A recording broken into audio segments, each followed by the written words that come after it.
Me too. The Yeah, submarine it's is filling up. Very It is. beautiful. Good Get morning, your tic- Joanne. Get your tickets. Yeah. Hi, everybody. Hi. Good morning. Hi, Oh, Joanne. good morning. Morning. fun. Late a little. That's I like that question by Quentin, if the seats are heated. That was cute. Or the elderly. Mhm.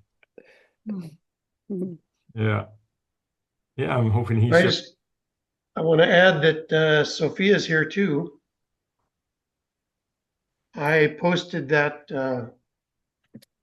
it was just coming to me to post that Dalai Lama quote about compassion. Our prime purpose in this life is to help others, and if we can't help, at least don't harm them. Yeah. It's good. And Yeah. I said, oh, I know that Dalai Lama quote, and I know Sophia really loved that quote. So I just Googled it. And there's just this, it says Dalai Lama, the quote, and then there's a date. And that's all there is. There's no link to anything. There's just the quote, Dalai Lama, the quote, and a date. And the date is May 23rd, 2024. And that's Sophia's birthday. Oh, wow. Hmm. Wow. Good. Wow. Good researching on that one. Synchronicity abounds. Wow. I love it. So she's here. Mhm. I didn't wear my shirt, but yeah, she's here. Yeah. Yeah. Well, Wow. we're all seasonal. I see the whites and the reds, the purples, and the sparkles. And I didn't bring my thermal cup this time. I brought my, oops, there's a heart on it. Well, it's full of hearts and inside is red, but I'm not going to tip it because it'll spill. Oh, I think I have that cup somewhere. An old Starbucks one. Yeah. Yes. Hmm. Cheers. Well, I've got one where the hearts are all on the Oh, outside, nice. so I don't have to tip it. Yes. Oh, That's a beauty. There's some butterflies. Yeah, I liked my favorite cup. oh, very nice. Hello, Lauren. There he is. They're saying hello to you. Hello, yeah, I said this. Oh. I've done the dishes, so I'm getting out of here. Yes. And then you can stop over here. I've got dishes as well. Thanks, Lauren. All right. Yeah. Right. Lauren is better at computers than I am, so he got me on here. So I'm grateful to Lauren. Good to have a techie in the house. Yeah, hopefully. And is your eye all better? How? No, it's not all better, but It's not. it's stable. Oh, good. Mhm. Yeah, because I had that other detached retina surgery about a month ago now, I guess. And it's okay. It's okay. It's blurry because there's oil in there, and they'll take the oil out in a couple of months. So, but I can see shapes and sizes, and so. And this eye is great. Good, good. Nice. The right eye, is that connected to the left side? The feminine? Would the right eye be Yeah, as far as I know, they cross up the neck. cross? Yeah. Yeah. So I'm Yeah. pretty sure that, the feminine's okay. The masculine needs a little fine tuning.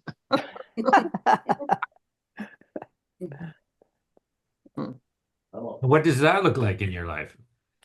What, that the masculine needs a bit of well, I need to be more mobile and walk around, and because I find that if I sit too long or if I lie too long, I'm wobbly. Oh. And so it was the week before last, I felt like I was in an altered state because I didn't sleep for a couple of days. And it just felt like connecting to another force that is bringing out something important in me. That's why I wanted to figure out my solar kin, you know. Right on. And but I mean, I know that I'm a balsamic moon person, so born just before the new moon, and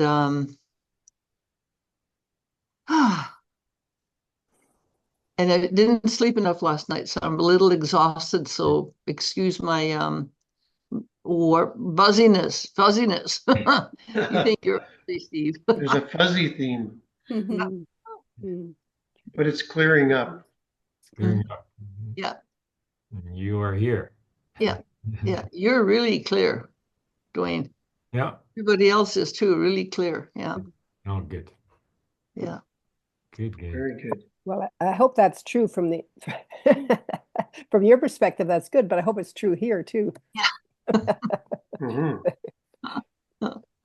Mhm. And I like the idea of, so that'd be interesting. Well, that's something that caught my interest is, and I don't know if the kin is related to that, but sorry, when you said you were born in the balsamic moon, so just before the new, I Yeah. know Dwayne is born just after, not, I don't know, after the new moon.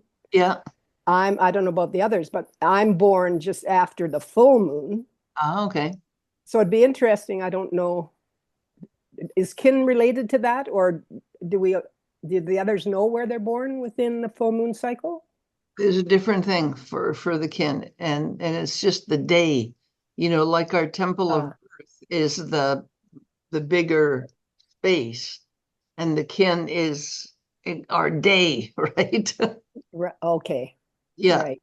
Our Okay. where we are in the Mayan calendar, and I don't know how to figure that out yet. I did send you the PDFs. Were you able to open them eventually? I couldn't get at them. Like the 2 pages of resources are perfectly clear, Yeah. but the other ones, they tell me that I can't access them because they've been damaged or whatever, you know? So who's telling you that? Is it your browser? Um, Your email program? yeah, it was on the email program. Yeah. Yeah, I think we have to have you download it separate from your email browser and have a look at it with your browser. Okay. I think Yeah, that would work. trying to do, but I'm not quite as technically savvy. Lauren, hey, Lauren. Back to the basement to his library in the basement. Get him back out of the kitchen. Mhm. I'll ask him again when he comes back up because he's down in his office right now. So Yeah. Well, keep me appraised. I can, I'm sure there's a workaround here. yeah. Need to keep pushing. Okay. So, interestingly, for my solar kin, just happens to be this current temple that we're moving into. Mhm. Seven how is that's my solar kin. So I'm really interested to see how this all, opens up because it's certainly got off to a wild start. I do have a presentation, and it's based on my direct experience of galactic center and Uranus in these last 2 weeks since I've seen you guys last. I mean, it came in like just like this for 2 days, and I just had to start putting pieces together, to capture the inspiration. That's my process, and it's been wild. And I think you'll quite enjoy some of the synchronicities that came along with it. Well, the galactic center is 27 Sag, right? Yeah. Yeah. And my moon is 29 Sag. So I always feel it. I'm sure. Wow. Wow. What does it feel like? Hey, What does it feel like? well, it's been feeling like there's a whole different version of me coming out. Hmm. Like my creativity, it just feels like Okay, done with that process. Now, next, it's like the next version of the creativity. Yeah. Okay. Great.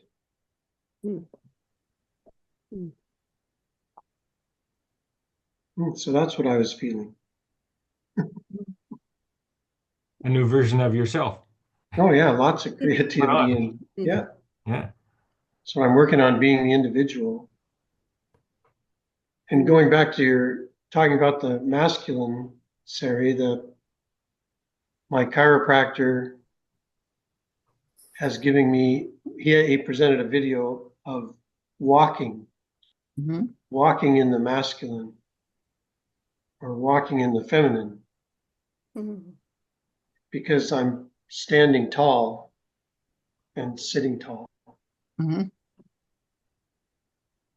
I tried it out at my walking path, and I was amazed.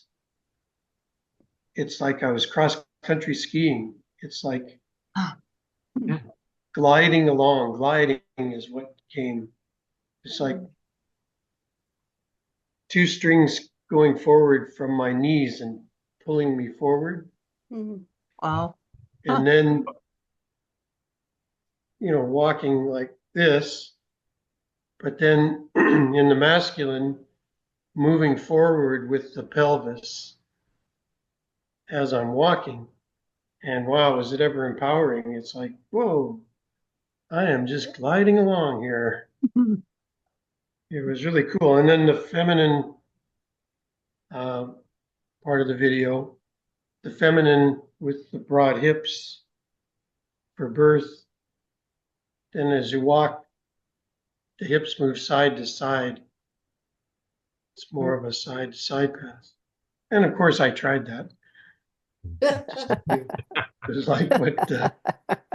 Catwalk. Not for too long. Can you demonstrate here now? No, I'm seated. But yeah, wow, it's just very empowering. That's So great. thank you for reminding me about the masculine and the feeling that changes in the last week.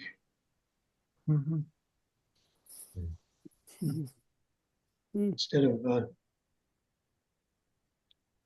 before it felt like drifting, now it's like gliding.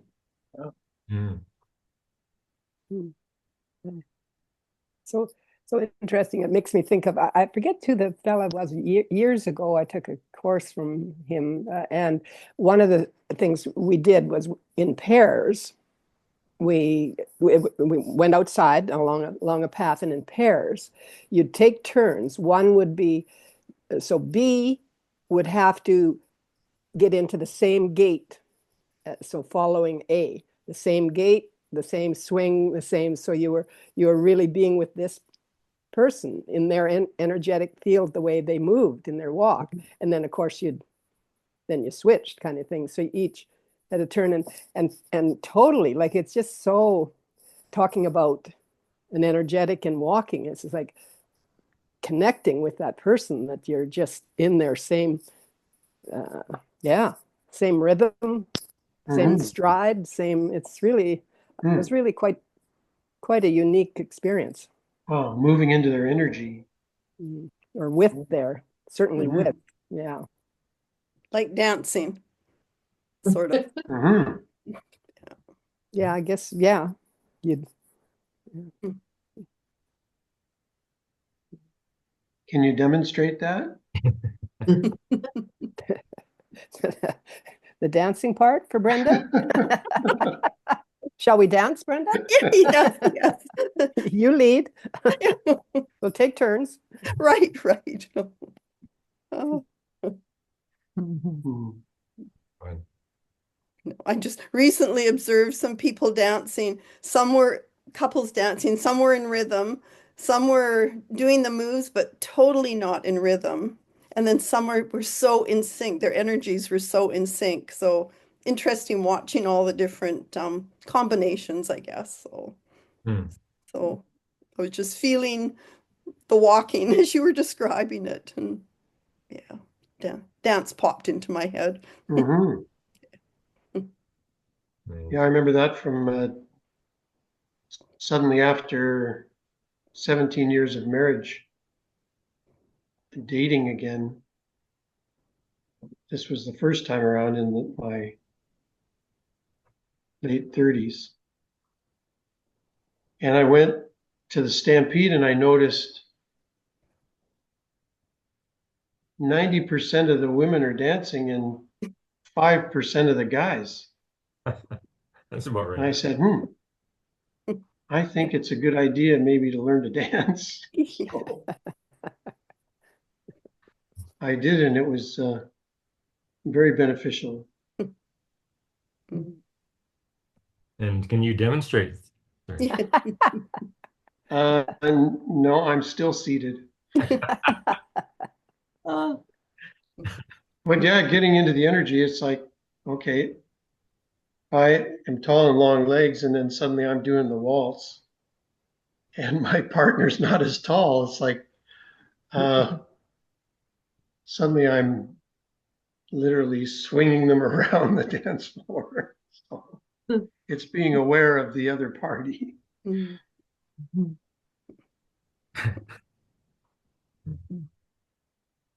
Like Brenda was saying about some are in sync and some are in rhythm and some Yes. aren't. But the first time I tried it at Stampede, oh, there was the gal in the red leather fringe outfit. mm. And we got about halfway around and she walked off the dance floor.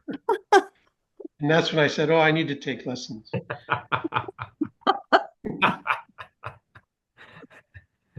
I said, I see your point. A lesson from the Scarlet Woman. Yeah. Scarlet Hey, at the hey, fringe. Barbara, I see you seated there. Are you dancing in your seat? No. I had my yoga lesson today. I'm finished with moving. I'm relaxing. I'm waiting for the presentation. Mm. I'm really looking Oh, forward. darn. Oh, well, Dwayne, what about that?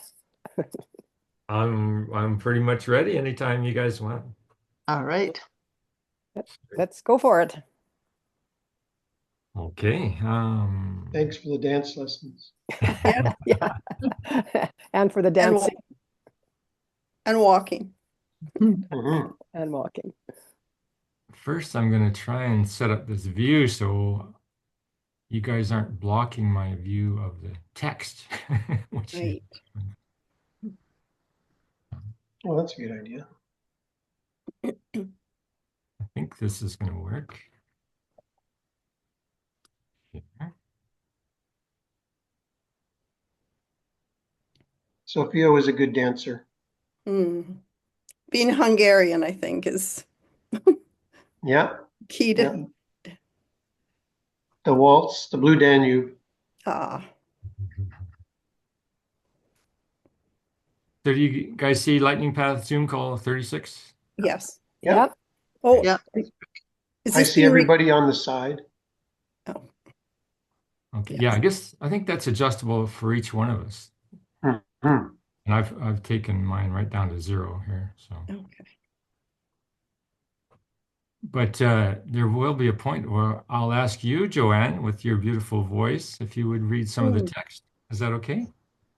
Well, I'm certainly happy to read. Yeah, sure. Oh, great, great.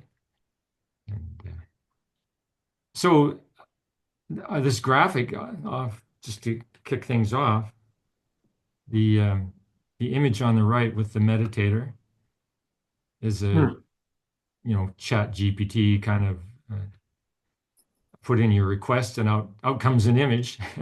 And I really felt that this was a fabulous depiction of one, the first moon of this new temple journey that we're on. And one eek, and eek is the wind, the cosmic wind. Did somebody just show up? Or what was that? Oh. So anyway, yeah, I mean, right now, Neptune until the end of March is in this final degree of the zodiac, Pisces 30, where Steve Bruce hangs out, Sun in It's neat. at Pisces 30. And yeah, things are getting really compacted, in my experience anyway. Just so much coming through from the mystic realm. And really excited to be a part of this with you guys.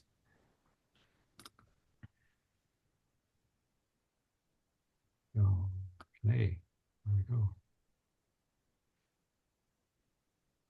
So just to give a little context, here we are in the final moon of the Temple of Eagles, and we're just about to head into the Temple of Star Harmony with one eek. It's been quite a year, this Temple of Eagles journey. Oh, and I wanted to say, this whole presentation, this particular one, is definitely a work in progress.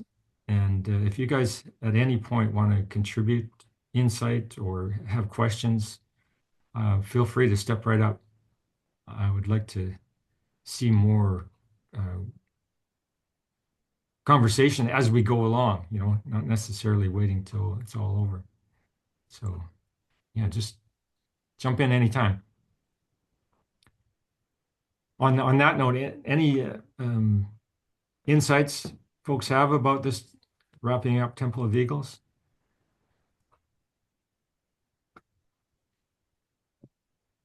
Yeah, I do. Yeah. You don't hear my washing machine, do you? Nope. Okay, good. Yeah, in this final step of the Temple of Eagle, I went to Windsor Plywood to pick up some cedar for some stands for the puppets and some dowel. And as I got out of the car, right at the entrance, Eagle was up about 30 feet. Just came, swooped by at the entrance over top as I was going in. I went, wow, hello. And then it went back into the forest. Wow. So Eagle confirmed my stepping into the supplies, materials for building more puppets. Beautiful. So I had that visit 5 days ago. Nice.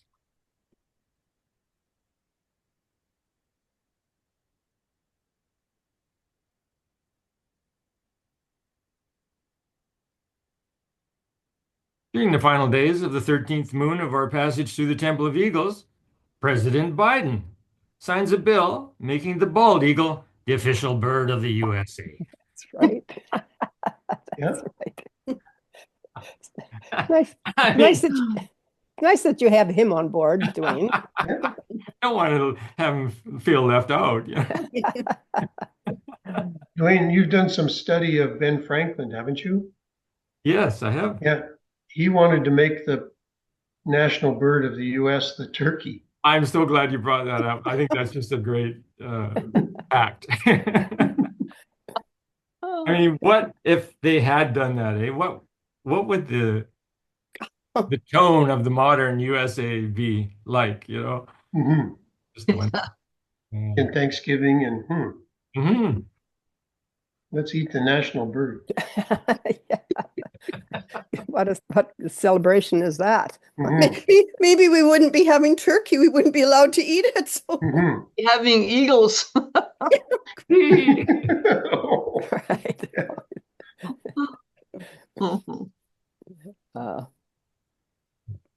Definitely a predator, but I think with the part of the eagle that I really resonate with is the far seeing, the strategic Oh, yeah. orientation. Wonderful. Mhm. Yeah. Mhm. I don't know if any of you guys are into Bitcoin and the whole crypto phenomenon, but I have an Aquarian brother, let's call him, Michael Saylor, who is well, he's literally trained as a rocket scientist, but now he's probably one of the very foremost spokespeople about Bitcoin, and the company he heads up is one of the world's, well, they've got more Bitcoin than many countries and so on as this thing evolves. Well, anyway, he's born on February 2nd, I think. So him and I sit side by side in our births. And of course, then his solar kin is the same as mine. So kind of fun to be watching how his life is unfolding compared to my own. And I'll be seeking to keep up with that stream as we move along. But that's the kind of thing that's possible when you're dealing with the astrology and the symbology. That, you know, there's a basic context that the birth chart presents us with. You know, it's like a fixed reference point, and I just really like it when I find connections like that, you know, to another person, and then we've got a bridge, some kind of symbolic bridge between us, and the symbols then become at our service in unfolding the mystery that's there. Mhm. That's kind of like what this is all about. So, Joanne, please. Ooh, well, Hope that's not too much for you. well, we'll see. That's a mitzvah, but We know we'll you see. have a gift here. Oh, well, I don't know that, but it's anyway, I appreciate that being suggested, so I will take that. Great. Okay, so Neptune is the planet of ecstasy, mysticism, and transcendence. It represents a realm beyond traditional boundaries where individuals, fed by Uranus from Saturn's restrictions, freed, that makes more sense. Yes. Freed from Uranus, from Saturn's restrictions. Okay, the opposite, yeah. Saturn restricts and Uranus frees. Yeah. Okay, freed by Uranus from Saturn's restrictions, enter a fluid world of dreams, illusions, and revelations. Neptune's energy can lead to spiritual enlightenment or to deception and confusion, depending on one's inner state. It dissolves the ego, inviting us to merge with the collective and experience unity, whether through mysticism or negatively through escapism and addiction. Neptune's realm is both an ending and a beginning. The dissolution of individuality into the collective sea, but also the prenatal stage of new universal consciousness. It symbolizes compassion and unity, transcending personal boundaries to connect with a higher spiritual order. However, it also carries dangers, illusions of freedom, identity loss, and escapism through drugs, alcohol, or social distractions. The struggle between Neptune and Saturn reflects the tension between individualism and collectivism, tradition and progress, as well as nationalism and internationalism. While Uranus breaks down barriers, Neptune offers a new vision of unity, but one that requires spiritual courage to embrace. At its highest, Neptune symbolizes a divine merging with the cosmic whole. As its lowest at its lowest, it represents the allure of illusion and escape. Thank you. Any commentary? Yeah, I see the Wow. three prongs of the trident are pointing up.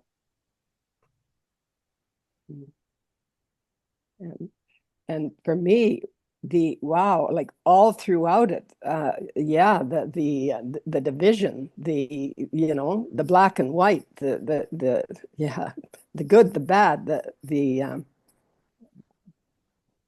wow, the tension, the distractions, the individual as opposed to the collective, and the dance there between those extremes. And the transcending personal boundaries, because you hear so much about creating boundaries these days, having boundaries, and it's such a dance between being open and then the shadow was the identity loss. So it's concerned me that people have such boundaries that they're shutting themselves off and not opening themselves up. But so it's interesting seeing this and seeing the balance and working on that and finding that balance in my life, because often being empathic or being whatever I am, distinguishing my feelings from everybody else's feelings, if that makes sense there. Yeah. Yeah, I see on that trident again, it looks like that cross piece is a boundary. Say more on that. Just the cross piece on the trident Yes. just seems to represent boundary to me. Oh, so okay. That's all. That's just what I'm seeing in it. Mhm. But yeah,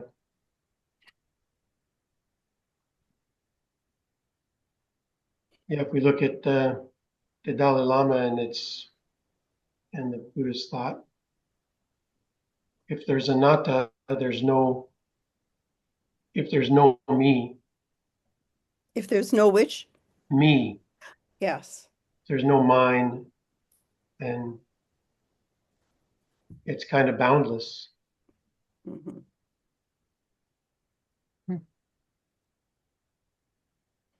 And I go back to the one sentence that's so interesting near the beginning there that I floundered on, had to say a few times, so it's interesting when I go back and see it here. The freed by Uranus.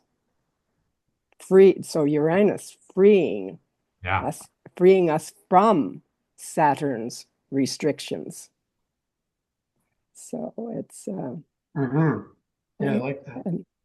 and interesting, like Dwayne, a question to Dwayne being another Aquarian, like it wasn't that long ago that I realized or found out or awakened to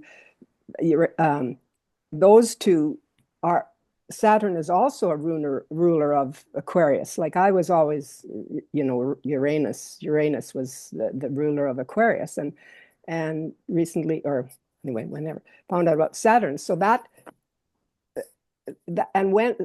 so Saturn's rule is coming to an end, right? Uranus is kind of coming more to the fore. Yeah. So yeah, I do like that to free from Saturn's restrictions, like Saturn's, like all of these restrictions, my goodness. Yeah. Wow, come on, Uranus. Come on, Neptune. We welcome you. We welcome you. And that's so right, and what we have between Saturn and Uranus is Chiron. And to my way of thinking, Chiron represents the tools that are at our disposal to proactively move through Saturn's restrictions into the freedom of Uranus. So astrology itself, to me, is very chirotic in that it provides tools intellectual tools, to map the territory and actually move ahead.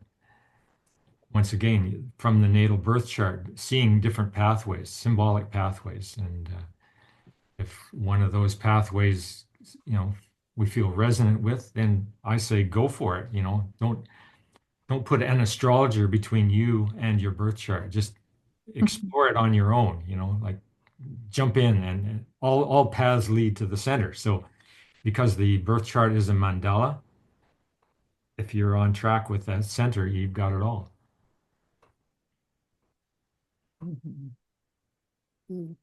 And I'd like to just add that in the time of year where we are, just coming out of Sagittarius, which is expansive, and there's all the office parties, and there's all the buying, and there's it's like, it's big, Sagittarius. And then Capricorn comes along, and it's ruled by Saturn, and it says, okay, you've got to make a new reality because you've spent all your money.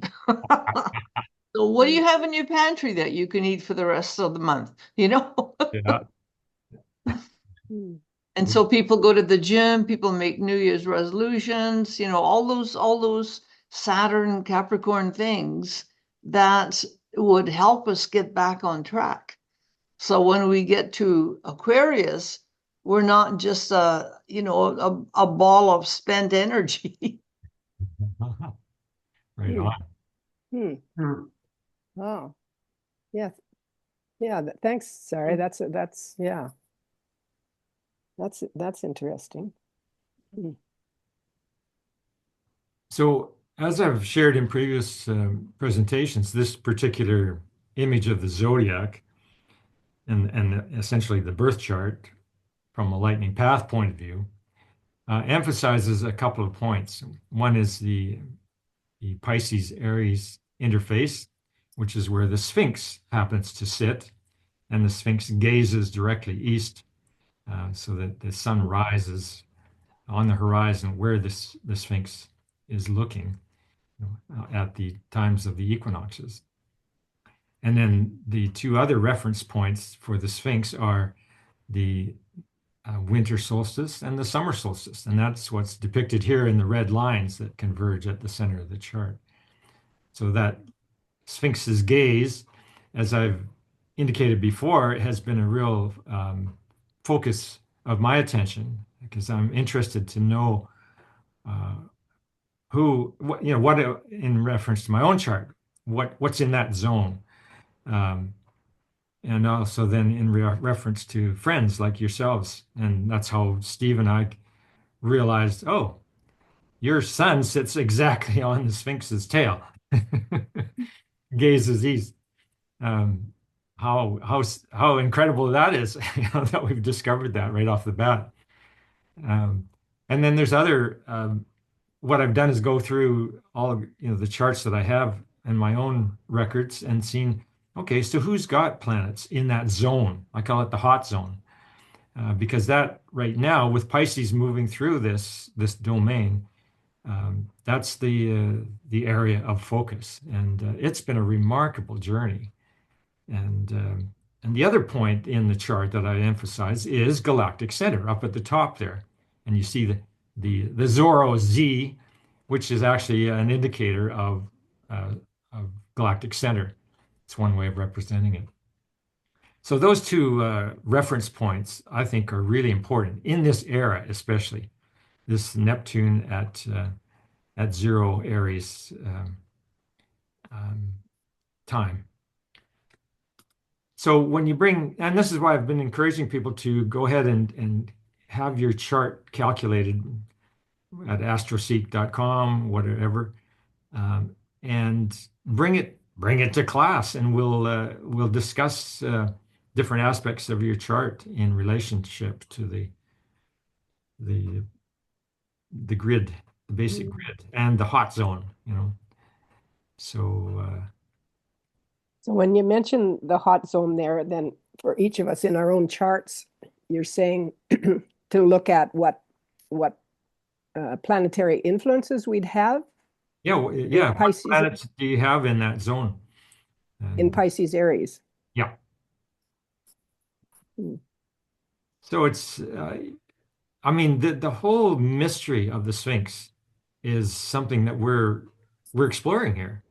I mean, the fact that Neptune has come, I think this is only the second time since it's being discovered that Neptune arrives at 0 Aries. So it's really, you know, it's a really interesting convergence as far as I'm concerned. And our current era has all the earmarks of, you know, Neptunian life, all the tremendous expansion in our capacity to communicate through image, you know, the need for compassion on a worldwide scale, and the call to vision. You know, I mean, that's a lot of what the lightning path is about, calling people to image forth. And here's some symbols you might want to use to help you out on the journey. So it's Yeah. an exciting time to be alive. Yeah. As you speak that, I look at my chart and I see I have Mercury at 26 Pisces. There you go, right in there. Get your Mercury So it's communicating, and I'm communicating through the puppets, I feel. yeah, for sure. And with Bante, I want to create a short little video of Bante explaining Anapana meditation, and then put that on YouTube and just see where it goes. Oh, that's great. You'll get a So that's chance. my next project. Right on. Again, I'm just seeing how Mercury is really showing up, and it's like 3 degrees before. So it's a 26 Pisces.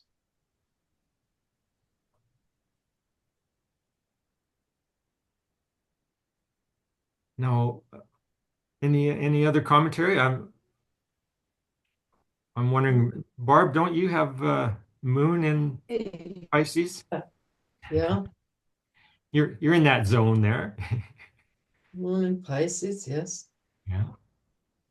Which is, to my understanding, that's a very psychic placement for the moon. And healing, I think so too. Right on. Mhm. And you have a trine there too, right? And we're gonna have also the shift of Libra, Aries into Virgo, Pisces in 10 days. So on the 11th, So what's the nodal axis, I guess. oh, okay. What was So that that's shift, also Barbara? changing into Pisces and Virgo energy.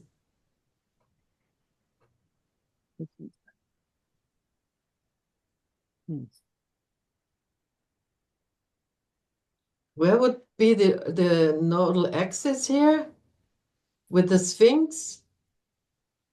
In this particular, where would you put the nodal axis in? Well, what's showing right now Pisces, is my Virgo. So it would be like, yeah, it's right in there. yeah. It's right So in there. is it Pisces, North Virgo. Node Pisces? Yes. And Virgo is the like Libra. I had to give in, Libra had to give power to Aries. And now Virgo has to give power to Pisces. There you go. So all the Pisces energy is going to be Virgo is going to be charged by Virgo energy, discipline, making numbers, doing your accounts. And I can see that, what like Elon Musk is doing right now with Germany. I don't know if you heard that, but I mean, it's so perfect. It's so spot on because it's cleaning up the house. This he's going to do probably also for America. It's cleaning out all the the Virgo energy, you know, like we have so many laws and orders, and so that nothing can work anymore. It works against us. So we are sort of stagnation. That's Saturn, you know, Saturn gives us so much stagnation because you have to fit that law, and there's another law for everything, you know.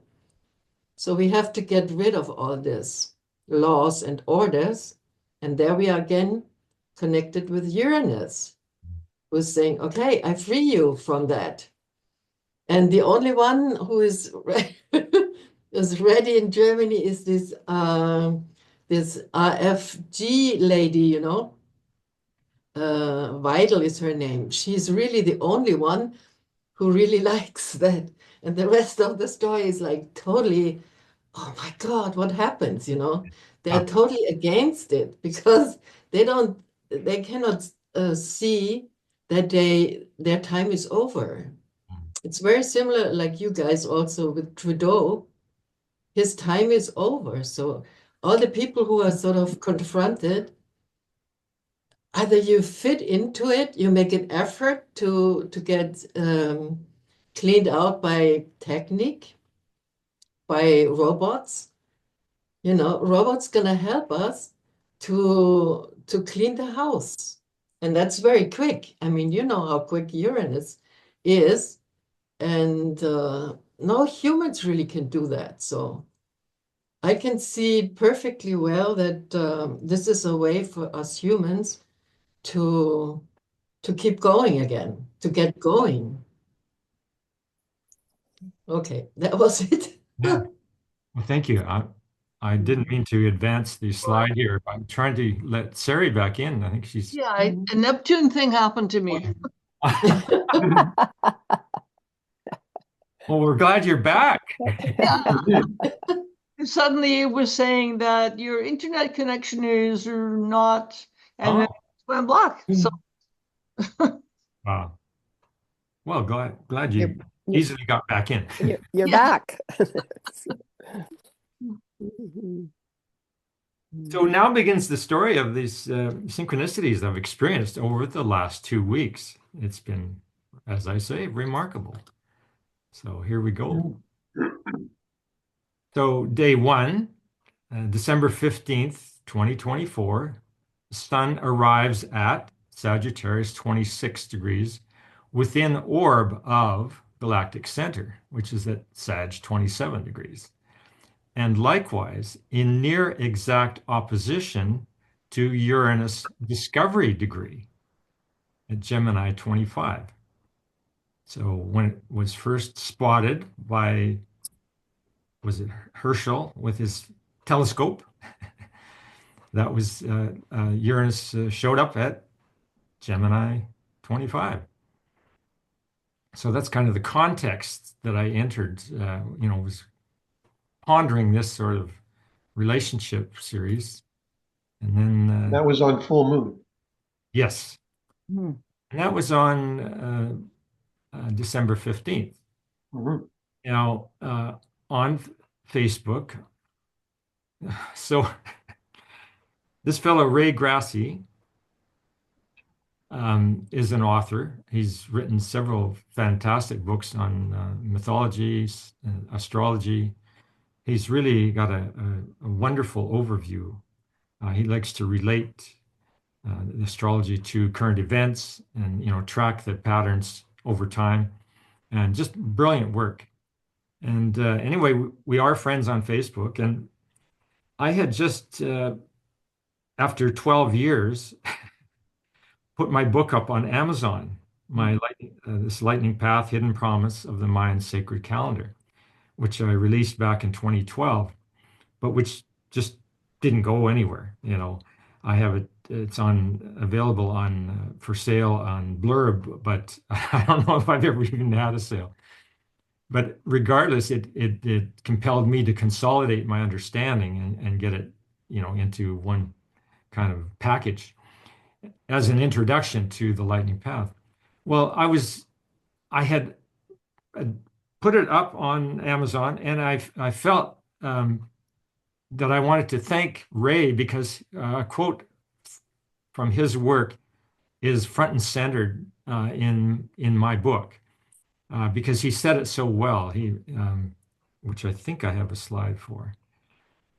But my feed showed up with his posting above and my posting below. So here I am. I'm imagining reaching out to him to thank him for this forward in my book, and he shows up on my Facebook feed. So bing, bing, bing, the synchronicity bells start ringing. So here's Ray. Here's some of his books. I just finished reading Under a Sacred Sky, and it's just he's got such a great take on things. And here is the quote that Ray that I borrowed from Ray. Let's say, and I titled it "Earthchild Emergence." In recognizing the metaphoric dimension of experiences, one steps from a framework of purely personal concepts and associations into one of objective or universal meanings. Like a Copernican revolution of the psyche, one's understanding shifts from the localized viewpoint of the ego to a more galactic, transpersonal point of reference. Having peeled away the layers of subjective notions and awakened to the archetypal drama underlying ordinary experience, immediate situations and objects are broken apart, exploded by the infusion of cosmic significance. No longer at a remove from direct experience, the sacred or archetypal is recognized as residing within the mundane, the general within the particular. So with that really lovely, expansive orientation, I was inviting the readers of my book to, start thinking bigger here. Here's some tools to help you do that. And so the fact that we showed up at that same time was just a great synchronicity. Well, that of course was just the start.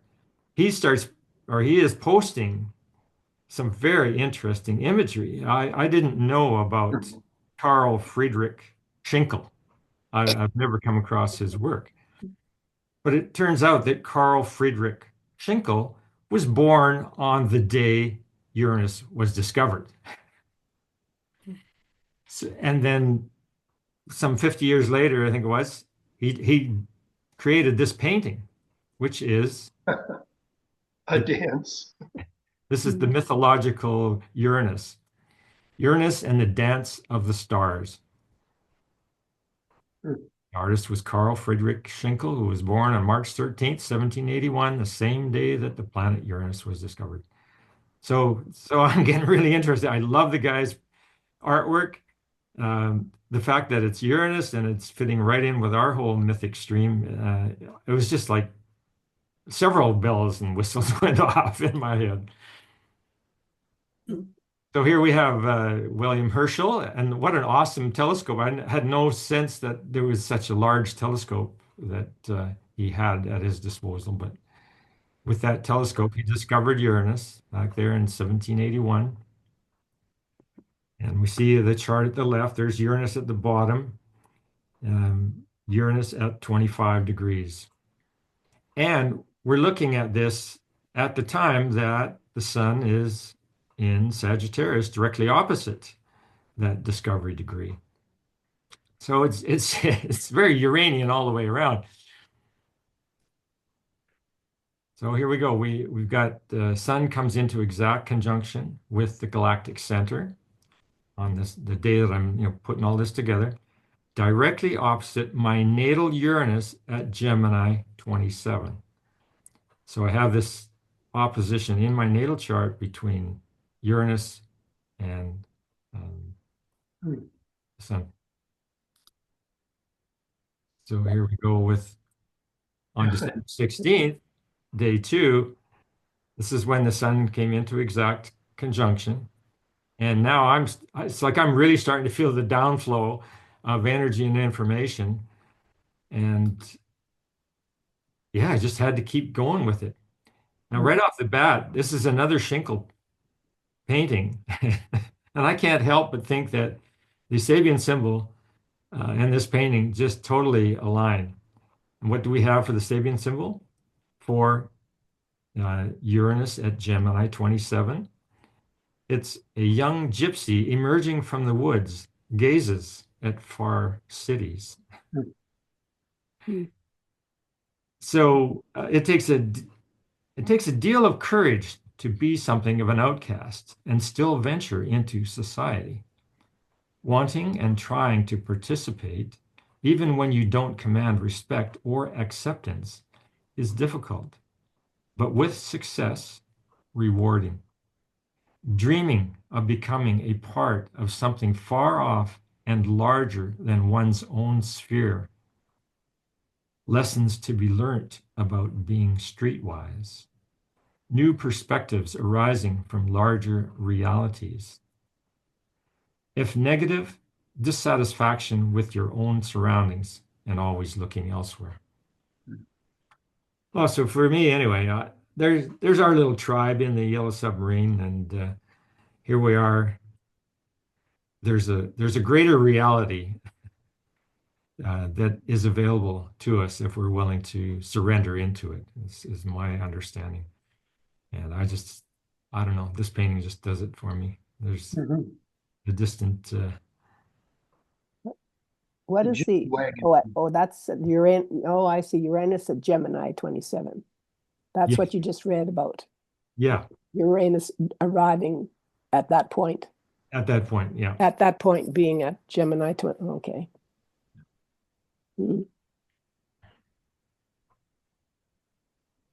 Was that its discovery date? That Gemini An annual discovery date is of Uranus. No, I don't think that was the discovery date that he was reading there about. No, I just was wondering if it was coincided with it. we're definitely in range. I can't remember if it was the exact. Discovery of Uranus, was it Gemini 25 or? Yes. Yeah, Yeah. so it's 2 degrees. It's right there. Yeah. Oh. Now, this is another painting submitted by Ray that has Schinkel on the right here. This is a stage set for a production of Mozart's The Magic Flute. There's not quite the whole of the image here, but what there is here is the Queen of the Night. So we have at the bottom center the Queen of the Night, and we have a complete resonance with our symbol for the lightning path. And when I zeroed in on this particular combination on that day last week, I mean, it just set off more fireworks than I could handle for a while. It was like, okay, we've got a lot of different factors coming together here. We've got artistry, we got Mozart, music, we got Schinkel and his architectural and romantic imagery, and then what's this sun? We've got the sun-moon connection. So I'm really hot on the trail at this point. I then, in my research, discovered that both Mozart and Franklin were Masons. Schinkel was not, apparently, but he was influenced by. So he's the younger. We've got Franklin as the eldest, then Mozart, then Schinkel. And it just all worked out. Now, in that backdrop for the stage set, you see all these, well, I guess they're kind of evocative of stars, but on the other hand, they seem more like code. Groups of 3, groups of 6, groups of 9. I'm starting to see that 3-6-9 pattern. Then I noticed in the painting of the Masons Lodge here, we have this triangle of light, of candles up at the top, held up by a we got the rope and the in the ceiling, and we raise this particular candelabra up and down.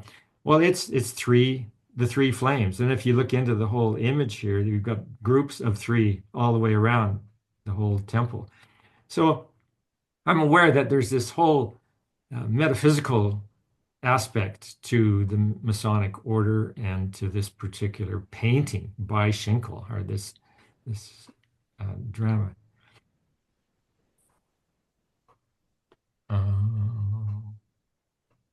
Series out again. Now things may go haywire, guys, because I have lost my cursor, which always happens here. I don't know why. And I'm going to try and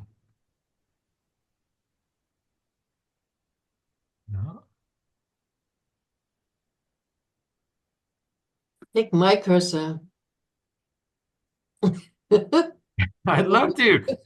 Where did it go? Here's my cursor. Take it. Yeah. But there was a change because they went into flame. There's the red circle around. Mhm. Yeah, right. It's Yeah, something happened. loading. Yeah. Yeah, it's gone. Now it's gone. Oh, there it is. Yeah. Yeah. Yeah, You saw fire. Flurry in the.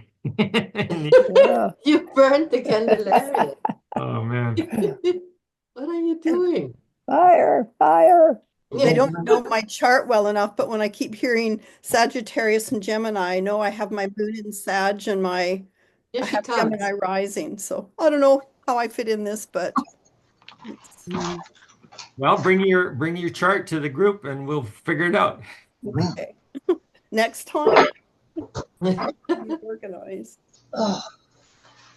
So, are you guys seeing the Masonic Order of Freemasons? Yeah. Yeah, yeah. Okay, great. And I do have my cursor back. And Sari, are you with us?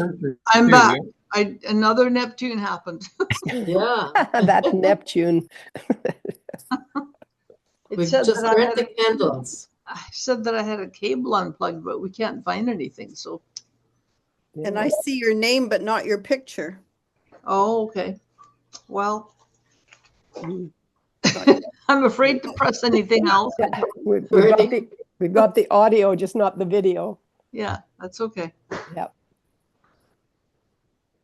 Okay, so as I said, my experience of the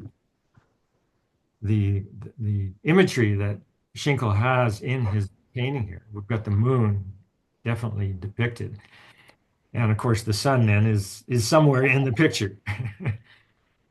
Now that has me recall that in the book Earth Ascending by Jose Arguelles, we have in the very last pages of the book this image of Ben Franklin. And you'll see him sitting there right in front of him is the sun over the moon.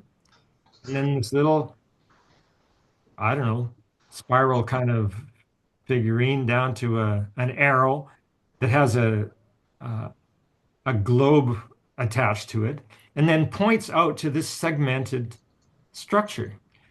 Now, in humanistic astrology, we determine what is called the lunation birthday, which is the angle between the sun and the moon at birth.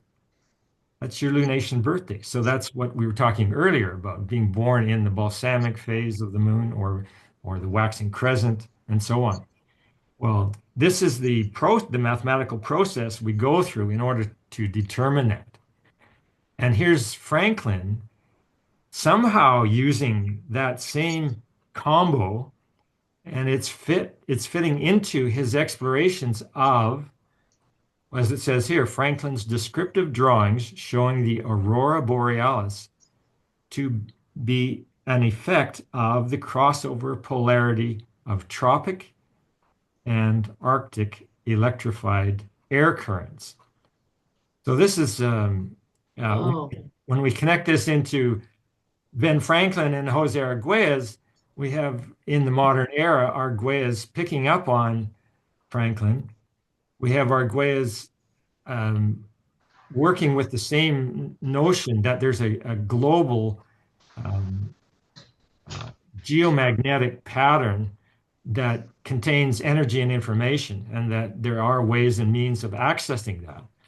And what we're accessing from Arguelles' point of view is the psi bank, this repository of energy and information that basically is a record of all human history. And he proclaims that it is possible for us to, in a sense, resonate into that field and be taught by it, be empowered by it. And so here we are. And I'm realizing this whole sun moon theme shows up in many ways in any of the explorations I've done of the Masonic Order. There are countless iterations of this sun moon dynamic. So that puts me now in the position of reaching out to a Mason. Is there a Mason out there who could join us to maybe explain more about how they relate to this sun-moon dynamic? Because I'm finding it very intriguing. Because this whole lunation cycle symbology is at the core of the lightning path. I mean, if there's ever a grounding point to go to the sun-moon angle at birth, because that is the most precise factor you're going to get to astrologically. So that's like the basic ground, and we go from there.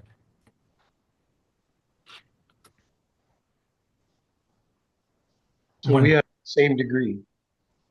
Sorry, what? We have that same degree. Oh, you and I. Yes.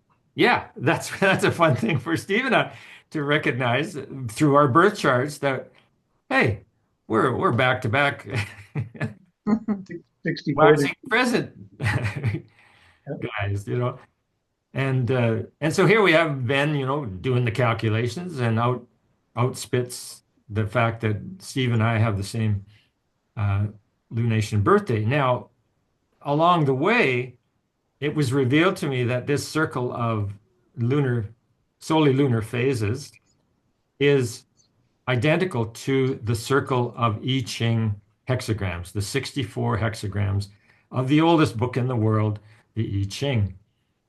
And what you can derive from this is that if you have derived the sun-moon angle at birth, you can transpose that into the hexagram field. And you come up with the lunation birthday hexagram. So this is another symbolic tool for us in our quest to understand the greater reality, or to enter that domain. This is another key into that expanded domain. And as it turns out, over on the right, we have the I Ching ideogram depicting the sun over the moon. This is the ideogram representing the I Ching. So the numbers on the outside go from 1 to 64. What are the numbers on the inside? So the inside are the numbers that ascribe to that particular hexagram. So like the first one is the hexagram of the creative. And polar opposite to that, we have the hexagram for the receptive, and so on. So rather than just the sequence number, we're having, it's like when you see a big block of hexagrams, they each have their own signature. So there's two different. That's almost like an opposition. Well, you've got this fundamental polarity, and these are all in their polarized positions. So 6 solid lines versus 6 broken lines.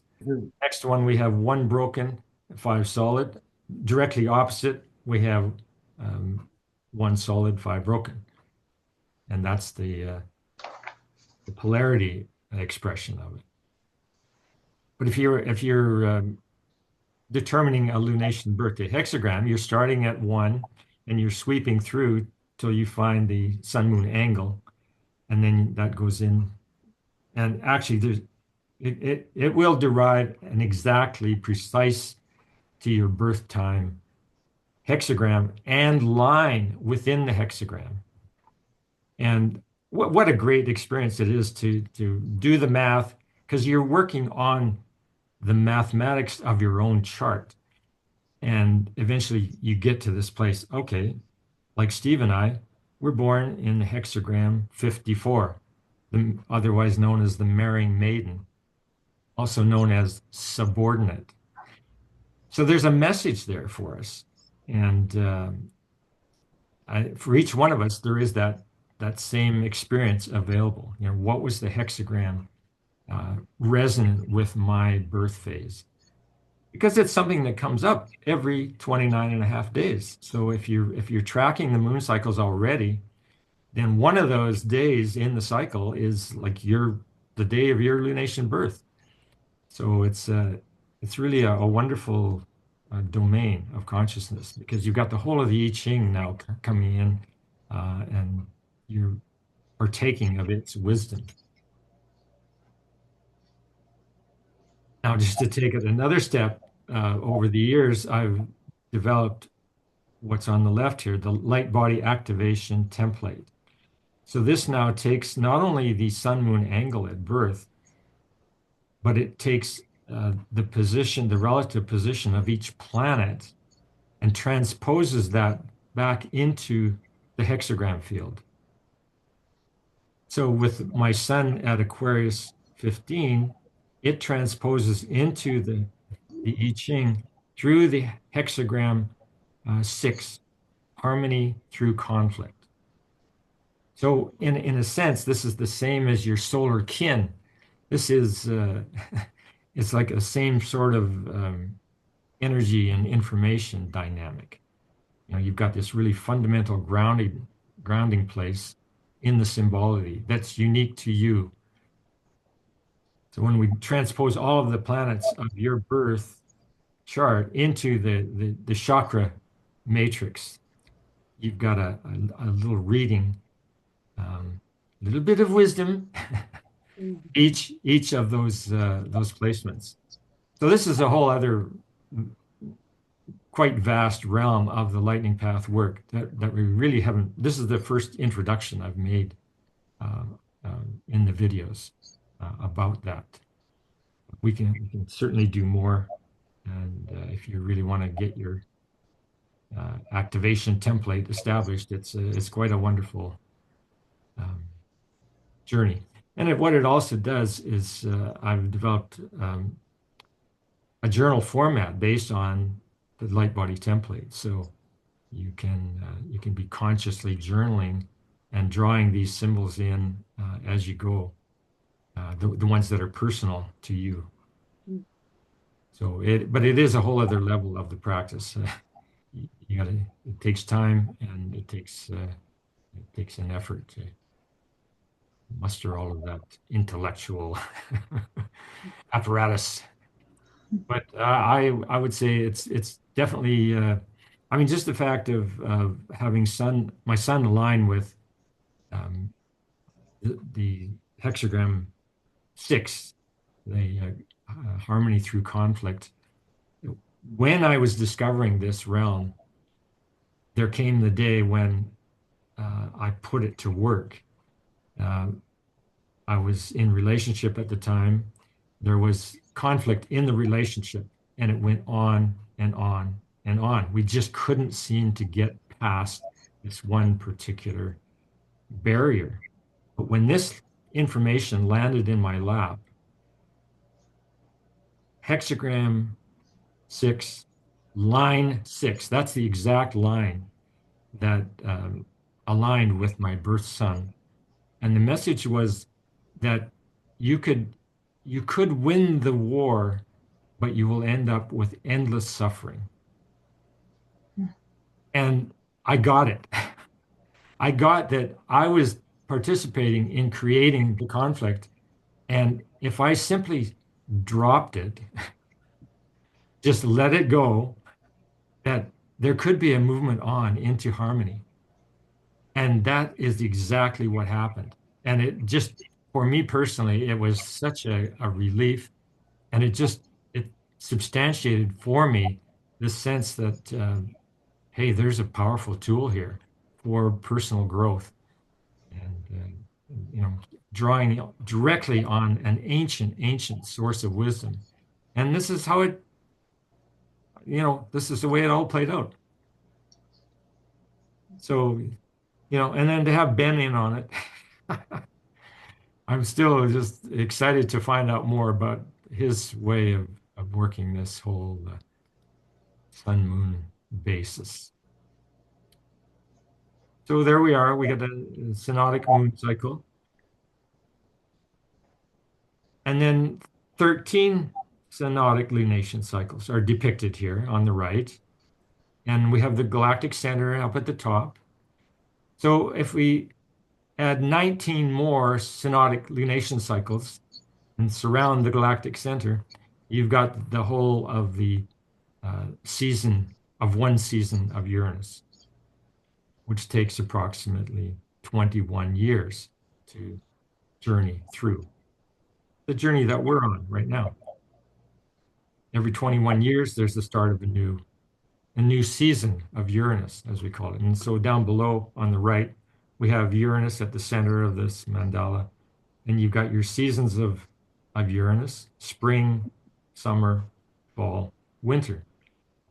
And these are very significant turning points from this point of view. So, for example, right now, I'm coaching my grandson, Logan, who is now 20, and I'm coaching him into consciously entering the summer of his life.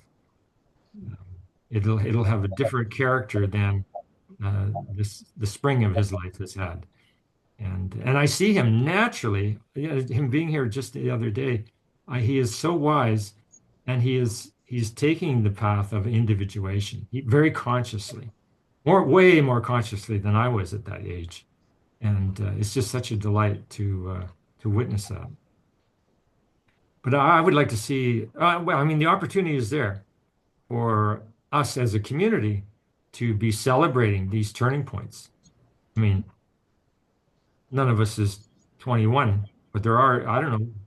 Quentin, are you out there? What's your age? I can't remember. But for the young people, to help them be conscious about these transition zones, because it can only empower them with wisdom and support.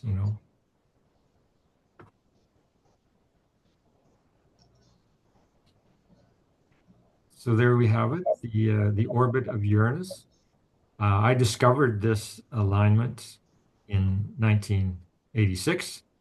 Which was when the rings were face on to Sun, and there was the Voyager 2 flyby of Uranus, and it's sending back at the same time that I'm having this inner revelation.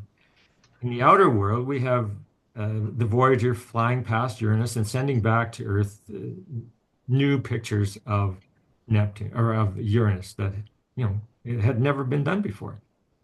So I've always been fascinated by the fact that that's the way it has played out. And so consciously, since that time, moon cycle by moon cycle, I've been paying attention. And so here we are now over into the summer sector of this current passage around the 84-year passage. And we're coming up to what also aligns symbolically with the full moon stage of the journey.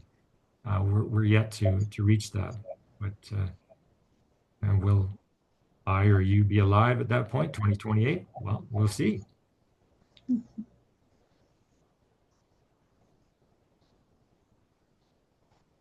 Joanne, please. Are you still? I'll try to do better this time. Oh, you did fine. Yeah. I liked it because I have to understand it as I read Yes, it, so I can. I Anyway, realize it's a challenge. yeah. I really appreciate your supporting. Well, no, and it's good for me to read. I'd want to read that other one again. I'll go back in a replay to read the other one on Neptune. But anyway, here we are. Apologize the raspy voice a bit. Human life is no longer one simple process, plant-like in rhythm. During one lifespan of their body, men and women appear fated to have to experience perhaps 2 or 3 different lives, to die to the first and to be reborn into another, which demands a basically new start. And, in a very real sense, a new education. The old Saturn and Jupiter-Saturn cycles are no longer adequate clocks beating the hours and minutes of existence. We have to seek new ways of measuring the living time of human individuals. And it is the motion of Uranus which reveals to us at present the most significant pattern of changes in our long and complex lives as modern individuals. Thank you. Beautiful. And this is where, the seasons of Uranus and all of the knowledge that I've consolidated into that notion, it's here for us. We can attune to the motion of Uranus, and it can become an ally to us. Of all the planetary cycles, at 84 years, it's the one closest to the kind of general sense of a long life. 84 years, and aligned consciously with Uranus. I mean, this is a gift from the ancients. Mm. And this is the math of it. I just wanted to make a bit of a summary here. I don't know that we need to go into all of it. It's Yeah, complex. yeah, I mean, well, it's basically saying the same thing as what we've been doing, but it gets into the actual math and so on. 7,677 days, but it's just such a close connection that we have between that orbit of Uranus and the lunation cycle being the component that is the counting mechanism. Ben Franklin would love it. Right on.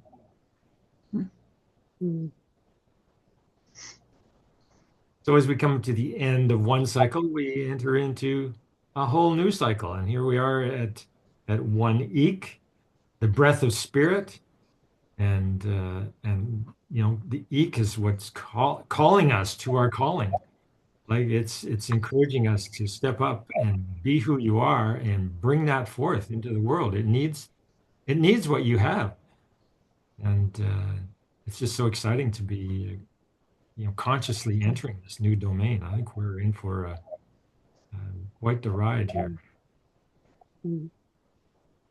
And yeah, and for me, the consciously, like even just what we read, having the 3 lives, you have to die to an old life for a new one to begin, or to be in a new one, and new education, just a different. I resonate with that, but it's so, I find it challenging in that I think I'm the same person, not that I necessarily want to be, but like I welcome change. I would like to experience new. It's just, I just appreciate others' input on this, because it's like I'm not the same person, but I feel like the same person. So it's like, can I just put on a different robe and go out there with my staff or my whatever, and just really, really experience new. Well, your cells are changing all the time, so you may seem like you're the same, but we're all changing. Everything changes. And how about others? Do you feel that or input? They change too. Everything changes. I think Everything everything, everything's moving. Everything's moving. It's all changing. We're in an illusion But- that it's the same. But I I mean- remember years ago, a friend, the message on their voicemail was about life being movement, courage, and change. And at the time, I didn't quite get it. I definitely get it now. But I also feel that whether I'm 6 or 60 or almost 74, I'm still the same me. We're still the same soul that is constantly changing and growing, or I don't know. Does that make sense? Well, when you say constantly changing and growing, it makes sense. Yes. Yeah. Sorry?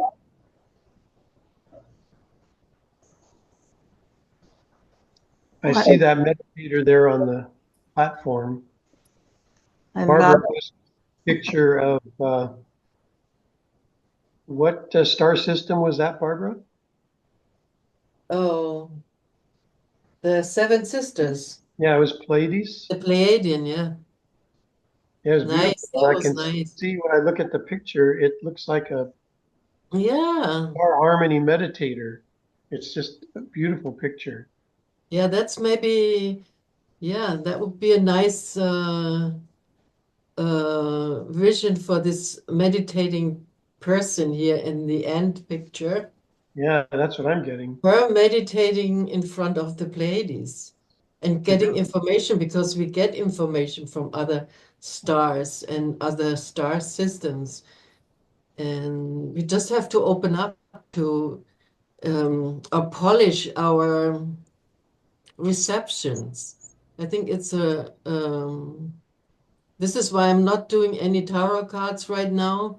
I'm polishing my stars, I'm polishing, I'm how to say, it's like you have to redo the tubes and you have to Change the tubes. create new connections in your mind, and you have to allow yourself also to think different. This is why I talked about the Germany example. They are holding on to the old so much, it's like, and they're confused. Everybody is confused and holding on to old things, Mhm. but throw it out, open up. It doesn't matter if you just have one candle for Christmas or having a Christmas tree. Leave the tree in where the trees belong to. Change your behavior patterns. And that's not easy. That's not easy, but beautiful. I like it, Then I can become friends again with people who are there, or, you meet in this process. Like Steve, I would meet Steve if I would be in Canada. For sure, we would meet and do something together. But you meet them also next door, all of a sudden you can talk to your neighbors you never talked to. Or what else? There's many examples that even normal people can all of a sudden start talking to about what information they get from Galactic Center, for example. And this is nice that Dwayne puts out these tools so people can open more doors and make new connections so our brain can become more playful. It has to do a lot with being playful. Like, Yeah. Steve, you were never thinking of making puppets when you were 6 years old. And now you're doing it, Maybe at 6 I did, but then it got but not later. yeah. Yeah, or Brenda, like you 20s, said, you 20s, all of a 30s. sudden you can do things Yeah. you thought you cannot do. And this is what I'm experiencing. That I'm just doing things, and it's very simple. And also, you get this confirmations all the time when you're on the right path, like you with the date, seeing on the date of the Pleiadians that it's the birthday of Sophia. You know, Yeah, these are details, and we have to learn this kind of language. It's like the language of coincidences, or things are happening, you know, like with the eagle. I like that, you know. And this is exactly how we can start orienting ourselves more in a different way. Mhm. And then we're Lots of going to be in the messages, right lots of messages. space. Yeah. So then you're in the right space and you're not being driven over by something, or somebody's running into you with a knife. Mhm. And this is what happened here on the island just for Christmas. Some kid got stabbed by some Moroccan kids, and the Dutch kid is dead. But you don't know why they met, you know. They met in a dark corner in the darkest space of this island, in like some discotheques, and they were doing some drugs, for example. I Yeah. mean, we are not there, but now people are sort of wondering why this happens. Shit happens all the time, Well, they were but playing you in the don't dark. have to be there. Oh, You don't have to be there, you know. So, yeah, be in the right spot, and meditation is definitely a good way yeah. of going inside instead of outside. Yeah, I just did a 3-day self-meditation course Mhm. and came out of it Very good. yesterday. Yeah, And that's a very good practice. intermittently between meditations, I was deep cleaning the house. So it feels really good. Mhm. It's renewing. There was some fuzziness in the house. It's like the Saturn, you know, the Saturn energy all the time. It doesn't have to stay, you know, the teapot doesn't have to be in the same spot like it was since thousands of years. You can move it, and you can replace it. You can do Yeah, all kinds of yeah, things. yeah. I let it go actually. It wasn't working properly, and I go, Mm, well, it served me, it served us, and now it doesn't work very well, so I let it go, and I use a different method of boiling my water now. good. That's creative, and yeah. It just not hanging on to something that doesn't work anymore. Just Yeah. like you're saying about all these laws and things, there's laws are hanging on that don't work anymore. Which are totally useless. Yeah, I was seeing some which I thought, oh my God, how can you have a law for everything? And I know in Germany there is a law for every fart you're taking, you know. It's like it's too much. You cannot, and that's what Elon Musk says. It's stagnation comes from there. He knows it, and he is helpful, and he's oh, helpful to the yeah. people who want to listen. You know, it's not, he cannot force anybody into it. So, but I had a dream Hmm. also after this, when I saw this, I said, wow, that's cool. And I had a dream. In my dream, he was going with his robot, Grok or whatever that is, which he helped Germany to get back into a position where they financially can breathe again. You know, it's so blocked, it's so clogged with all this strange green laws people did, like all this Green Party. They made all kinds of laws which are hindering you in going forward. And all the companies are going to India or China or wherever to do the job they wanted to have done. So if they would stay without these laws, then everybody would have enough. And we would be able to make a living and gain some money. You know, we don't even have money to spend. I mean, my pension is so little. I wouldn't mind, you know, I wouldn't mind if it would double up. That wouldn't be being rich. That would be like being able to travel, maybe. But right now, it's so low that I just can survive on it. So we need to get out of this misery in a way and give more money to older people so they can take care of the kids of your own family, you know, that you can support them. I can't support anybody because I can't invite anybody, because that should be normal that I could do this, you know, like as an older person, you should be able to do that. So you see your grandkids and kids of the family and stuff like that. So I'm hoping that this is going this way because and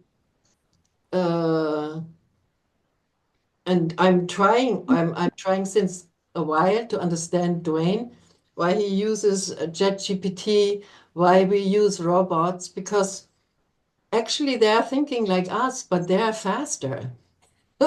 You know, you don't need 5 weeks or a half a year to write a book. You can do it in a week or in 6 hours. So we could take advantage of stuff like that, which is like technology is Uranus. So if we could find a nice balance that Saturn accepts help also, you know, that Saturn is not stubborn, but offering also, because it's also like a lot of, we have laws which are important, but there's also some byproducts we don't want. So it's like a sniff dog, a dog who sniffs for places where we are blocking ourselves. And when you are meditating, Steve, you know it, you see yourself, how much you block yourself. You are standing in your own way. You're standing in the way of your soul so many times. It's amazing. So if we could step out of it and let our soul and our real self guide us, then we would do a lot better. And that's like the ego has to shrink. Well, that's what I got out of this beautiful, beautiful presentation. Thank you, Dwayne. Thank you, you all, for showing up. Yeah, thank you. And for me showing up. Yeah. You know, I have to allow myself also to show up. Yeah. Yeah, Absolutely. that's the first step. Yeah. Mhm.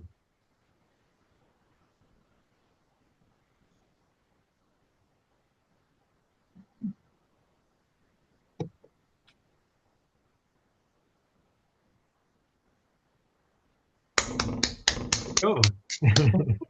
How did that happen? You had your hands here and that cursor was moving around and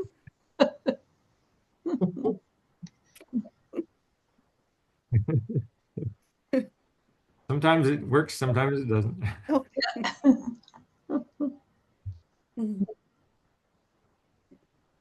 Well, thank you so much for stepping in and making comments. It makes it so much richer in my experience. I love it. Because, you know, sometimes it takes a lot of hours to get these things together. And Yeah, I'm just so grateful for the support. I mean, this is, you know, that whole notion of leaving a legacy. I feel like, yeah, this is I'm doing, we're doing, we're doing that. You know. Mhm. On that note, I recently consolidated a package of all our videos, and I discovered that our Zoom call number 26 has completely disappeared. I can't find it on the internet. I can't find it on my computer. I have no Oh, idea what exactly we dealt with in that one, but it's gone. If you see it out there somewhere, let me know. Wow. It's Good for probably I got the it. key to everything. It's probably that key to everything, and There you it's go. gone. Mm. I have some on my channel. I have to look. Maybe I can find it because I Oh, not all of them, but I sort of connected it to my channel so people can also see what I'm Oh, that would be into. great. Yeah. So I have a look if it's there. Well, thank you. Yeah, I appreciate that. I don't know. Yeah. Yeah. See, we have flaws, but ChatGPT and these guys, they have no flaws because they are trained, they're made for this exactly that they have no flaws, that they make, especially when you want something quickly done. I mean, it's like you have to learn how to use it, mhm. definitely, Yeah. or have somebody who knows how to deal with it and learn from how to ask what you want to know, because it's all about asking how you want to know and not get into a fight with it. Yeah, Because some people get really angry at these technical things, but um, it certainly has it's its benefits, and it's possible to have its dark side. So to me, that's where, if you're going to talk about laws, mhm. like politicians are, the other name for a politician is a lawmaker. That's what they do. Yeah, constantly, They're constantly they called make their lawmakers. So they make own laws, they make favorite laws. laws. You Well, get a doesn't new group in, they make laws that they want. You get another group in, they make laws that they want. Yeah, And then they don't have time to take the other laws off the books. And then they exactly. fight about it. Then they fight about it in the courts. So it depends on what kind of laws you want. But, it's like anything, there's the light and the dark. So we Sounds just like need, a family Yeah. also. we need to It's about the same. make our way through the world and, be aware that there's dark corners where you were talking about people in discos and Mm, there's places to play in the light. So yeah. well, doesn't 100 Jack years all of, oh, sorry, I, I just had about the AI stuff. Like, doesn't like it has to be programmed by somebody, doesn't it? Like algorithms or whatnot. Like it doesn't just. I mean, there has to be right. minds or Well, people behind the programming of it. that's the whole thing. Like people that have created art, and suddenly their art shows up in AI. So it's these algorithms just go out and gather up all this information and turn it into something. So it is finite in that way for now, but it may start to create its own stuff. We don't know yet. But right now it's gathering. It's like a big, I've always seen the internet as a giant filing cabinet. And this AI is another type of filing cabinet. And it could do some good. I mean, it could direct traffic. It could do a lot of things. It could keep the lights on if the mindset was about making things better for humanity and the planet. And unfortunately, human nature, they either go to the greed on one side or they go to the aversion, the hatred on the other side. They just can't find that equanimity in the middle of balance. And that's where the the lawmakers, if they had the mindset that we're doing this about making the world a better place. It's like, Yeah, one day we have to also clean out our AIs because we're gonna have made so many that there are some probably which are going to be outdated by then, you know. yeah, So it's like the same rhythm. It's like the progress. This is step by step. Right now it's something new. It's something to use it now. mhm. Well, And later it's going to be too old again. Like, you know, Angela Merkel with her holding her hands like this and being talking to the people, you know, and half of the people are Arabs, you know, and she talks about German language, you know. They don't understand, you know, they can just talk pidgin German if they are good. So what does she expect? So it's like totally old-fashioned way, and she has to be able to translate it in Arabic right away. So if she wants like all of Germany, all the people in Germany understanding her. So it's like, what are you talking? You see the discrepancy in a lot of things, like it doesn't fit anymore. And of course, for older people it's not easy that we can pull ourselves back and say, okay, it's not for me. This is only for the youngsters. It's not for me. But we still can learn and use it for our own little studies, or like Dwayne is using it for his presentations and everything. It's fun, and How we much do learn I, something, how and you much do don't I, have to do crosswords. yeah, What? how do I want to use it? Yeah. I don't want to do crosswords. I want to learn how to use ChatGPT. Mhm. Oh, oh, that would be my cue. yeah. And Uh, you know what these two people are? This is Animo and Anima. These angels, they're always come in pair. Animo and Animus? Anima. Animus. Oh Animus. yeah, I don't know how you say it in English. It's But animus and animus. yeah, this is like this challenge. Either you're in a good mood or you're in a bad. Either you're inspired or you're not inspired, for example. And sometimes we are not inspired, and that's okay too. Then we need to go for a retreat and pull ourselves out of the rush.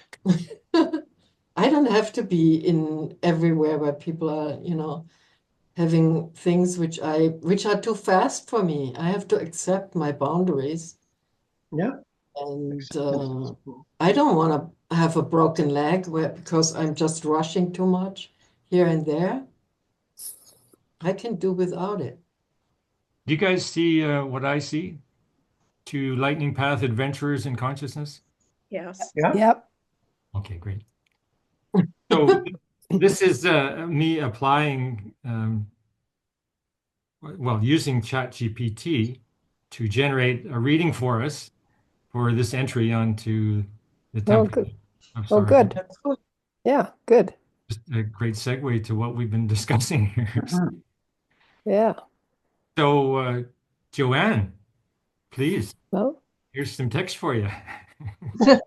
well, And there's a little bit more after that. do we?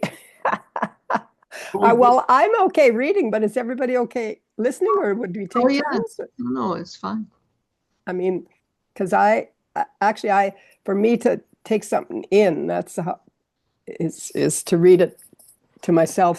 So this works for me. If it works for you guys, Yep. Yep. okay, okay. As we embark on this moon cycle, marking the beginning of a new lunar year on the lightning path within the temple of star harmony, we are invited to open our hearts and minds to the profound energies of one Ik. The meaning of one eek. One eek is the breath of life, the sacred wind that animates all creation. It represents the cosmic currents that move through us and around us, connecting the seen and unseen realms. Eek is the spark of inspiration, the whisper of spirit that guides us to align with the higher frequencies of truth, clarity, and communication. In the context of one, the tone of unity and initiation, this sector serves as a foundational reset.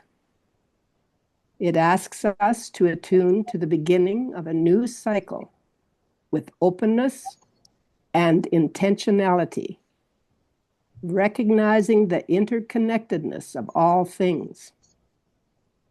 Together, we breathe in the energies of renewal and potential, grounding ourselves in the knowledge that we are part of a larger cosmic dance. Inner meaning for the moon cycle. Over the next lunation, one eek invites you to breathe deeply and consciously. Your breath is your anchor. Practice mindful breathing as a way to attune to the winds of change and find balance within. Listen to the voice of spirit. Pay attention to the subtle messages in dreams, intuition, and synchronicities. They are the whispers of eek guiding your path. Speak and express truth. This is a time for clear, heartfelt communication. Express your authentic self with courage and integrity.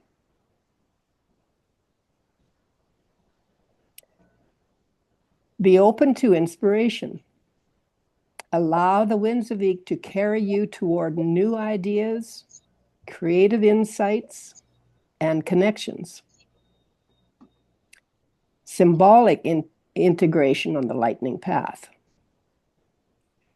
In the temple of star harmony, one eek reflects the clarity of the cosmic wind,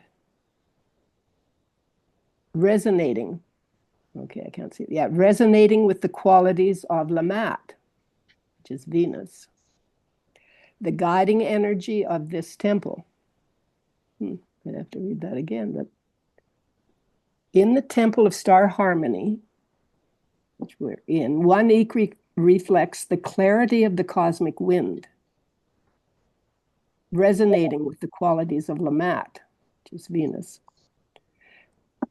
which is the guiding energy of this temple. Anyway, this is a call to harmonize the polarities within the embrace. Within. Here I'm because I missed understanding that first sentence, I'm off kilter, but here I'll read it again. This is a call to harmonize the polarities within and embrace the beauty of co-creation. Eek also corresponds to the throat chakra, urging us to refine our ability to articulate our visions and align our words with the frequency of love and truth.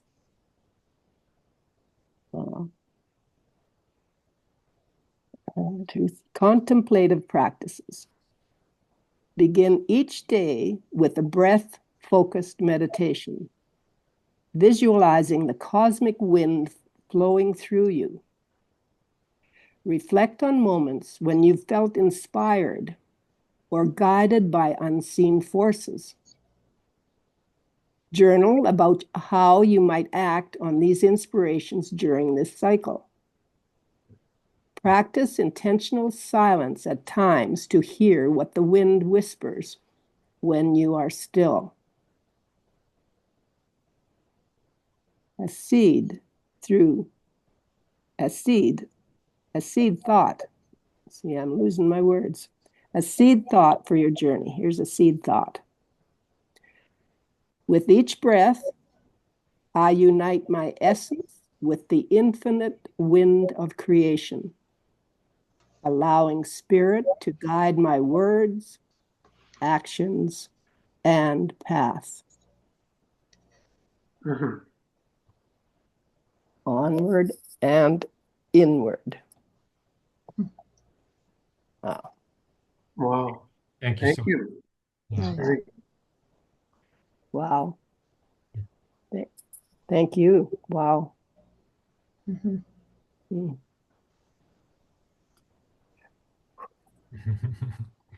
Right on, well. bro. That's perfect timing to, if I may, Mm. to introduce Bhante Mm. Anapana. Right on. Oh, Mm. Nice. Hey, Bhante. He's all about the breath. Mm. Nice. That's what he will teach in his upcoming video, how to do Anapana. oh, fantastic. Mm. Perfect. Mm. Perfect. Mm. All about the breath. Mm. Say a little prayer for us. Mhm. Yes, Bhante. Okay, Bhante, say a little prayer. Bhavatu Sabha Mangalam. May all beings be happy. Oh, Nice. Bhavatu Sabha Mangalam. Beautiful. Beautiful. Thank you. Mm. And here we are just coming down to our 2 o'clock boundary. Well, Wow. So I just want to say that ik, I should call it, right, Yep. is in Belgium that means I. And I spent my first 9 years in Belgium. And so ik, but they say ik. So ik is I. Mm. Yeah. Mm. Wow. Wow, wow. Mm. well, it sure feels very good moving from the Eagles Mm. to the Star Harmony. Mm-hmm. Mm. Very Mm. beautiful. Mm. Yeah, it feels. Mhm. A Yeah, lot of wonderful things happening. Mhm. Mm-hmm. feel a real togetherness here, a real connection. Oh, Yeah, yeah. it's great. Absolutely. And thanks, Dwayne. It's wonderful. Oh, my pleasure. Just wonderful. Mhm. Love you guys. Yeah. Thank you, everybody, and thank you, Dwayne, so much for your commitment and Mhm. Yeah, thank you. Yeah, yeah. Thanks everybody for showing up. Yeah, Wow. absolutely. Yeah. Yeah, All good. All good. great. Mhm. Onward and inward. yeah. Onward. There was Onward. a big part you were. Onward. Yes. Oh, Onward. See you at full moon. Yeah. bye-bye. Okay. Okay. Bye-bye. Bye. Bye. Bye. Thank you. Thank you. Wonderful. Wonderful. My heart to yours.